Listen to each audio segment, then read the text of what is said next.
ఈ మూడింటికి కూడా కొంత మీ సాహసానికి జోహార్. అది ఓకే, మీ సాహసానికి జోహార్ అండి. రాత్రి అంతా మేడం గారు నిద్రపోలేదండి. అదే మీకు వండుతానని తెలుసు కానీ మరీ అది అడ్వాన్స్ ఉంటారు కదా, కొంచెం డెప్త్కి వెళ్తారు. మనం ఒక లేబర్కి వెళ్తే దీంట్లోకి వస్తుంది.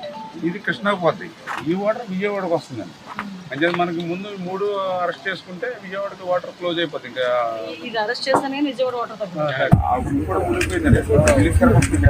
3 బ్రీచెస్ ఇక్కడ ఏర్పడిన బ్రీచెస్ పనులన్నీ కూడా చాలా దగ్గరుండి చూసుకోమని నారా చంద్రబాబు నాయుడు గారి ఆదేశాల మేరకు ఇరిగేషన్ మినిస్టర్ గారు నిమ్మల రామానాయుడు గారు గత 3 రోజులుగా రాత్రి పగలు ఇక్కడే ఉండి ఎట్టి పరిస్థితుల్లోనే ఈ వాటర్ ఫ్లోని ఆపాలి, వాటర్ ఫ్లోని అరికట్టాలి, ఇక్కడ అరికడితేనే కానీ అక్కడ విజయవాడలోకి వచ్చే ఆ ముంపు అన్నది తగ్గదు అనే ఉద్దేశంతో నిద్రాహారాలు మాని నాయకుడి తాలూకా ఆదేశాల మేరకు ఇల్లు వాకిలి వదిలి ఇదే గట్టు మీద నిద్రాహారాలు మానున్న నిమ్మల రామానాయుడు గారికి ప్రత్యేకంగా నేను ఆంధ్రప్రదేశ్ ప్రజలందరి తరఫున డిజాస్టర్ మేనేజ్మెంట్ తరఫున ధన్యవాదాలు, నమస్కారాలు తెలియజేసుకోవాలి.